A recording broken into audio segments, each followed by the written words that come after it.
Assalamualaikum warahmatullahi wabarakatuh. Halo teman-teman semua, kenalin nama aku Anissa Cindy Ramadhani Rohma. Aku Prodi Manajemen dari Universitas Primagraha. Jadi video ini merupakan tugas dari mata kuliah Psikologi Industri dengan dosen pengampu Bu Adisha Maya Andara.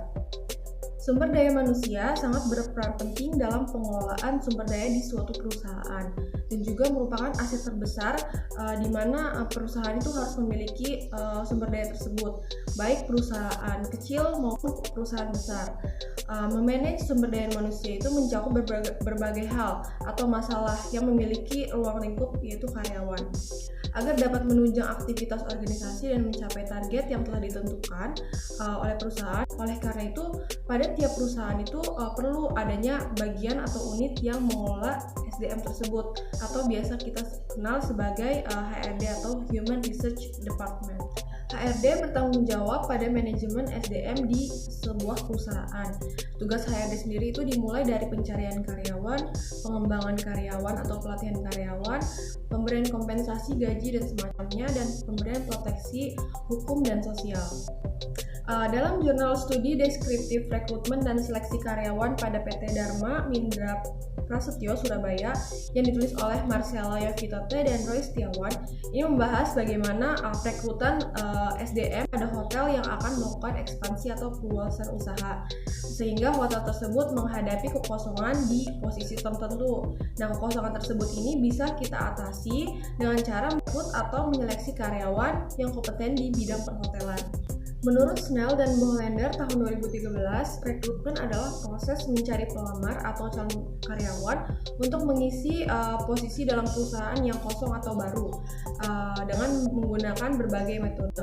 Menurut Mondi 2008, alternatif rekrutmen yaitu melakukan outsourcing karyawan paruh waktu atau melalui organisasi pemberi kerja profesional. Metode rekrutmen sendiri itu terbagi menjadi dua, yaitu metode internal atau metode tertutup dan metode eksternal atau metode terbuka.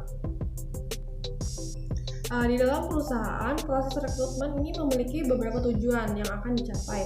Secara garis besarnya, tujuan rekrutmen ini adalah memenuhi kebutuhan perusahaan dalam hal sumber daya manusia atau SDM. Proses rekrutmen ini diharapkan dapat memenuhi harapan perusahaan untuk mendapatkan sumber daya manusia yang berkualitas tinggi yang memenuhi harapan mereka. Suharyadi tahun 2013 ia mendefinisikan seleksi sebagai proses memilih di antara sekelompok pelamar yang paling sesuai dengan posisi tertentu. Menurut Wahjono tahun 2015, seleksi ini dimulai setelah proses perekrutan menghasilkan beberapa pelamar yang ditentukan oleh persyaratan posisi. Faktor yang mempengaruhi seleksi karyawan menurut jurnal. Faktor yang pertama yaitu kecepatan pengambilan keputusan, di mana pada perusahaan ini pelamar akan dikabari 2 minggu setelah mereka menyelesaikan seleksi. Yang kedua, hierarki organisasi.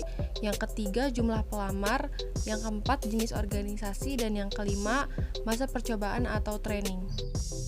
PT Dharma Mindra Prasetyo telah melaksanakan prinsip rekrutmen karyawan dengan penyusunan strategi, yaitu merekrut, pencarian pelamar, penyisihan pelamar, dan pembuatan kumpulan pelamar. Sedangkan proses seleksinya itu dilaksanakan dengan alur penerimaan, pendahuluan pelamar, tes penerimaan, wawancara seleksi, pemeriksaan referensi, tes kesehatan, dan keputusan penerimaan.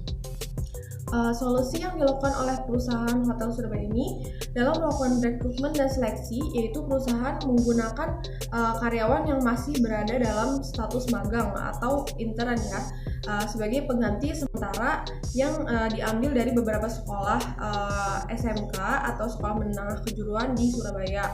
Ini dilakukan agar mempercepat waktu yang diperlukan perusahaan untuk mengisi divisi itu, agar tidak menghambat produktivitas maupun kinerja perusahaan. Selain itu, PT Dharma Mindra Prasetyo ini juga memakai dua metode perekrutan, yaitu metode eksternal atau terbuka, yaitu menginformasikan segala lowongan pada sumber situs online yang dimiliki oleh perusahaan. Terus yang kedua, internal atau tertutup, yaitu hanya dilakukan oleh karyawan dengan menyebarkan informasi kepada orang-orang di sekitarnya.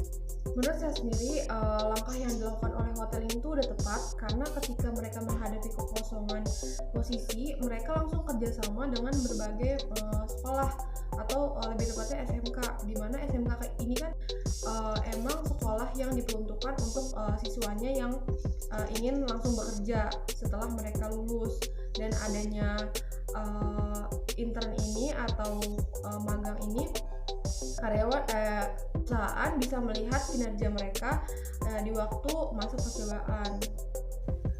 Namun apabila dari program intern ini mereka tidak mendapatkan yang sesuai yang mereka harapkan, mereka langsung menggunakan metode eksternal atau terbuka.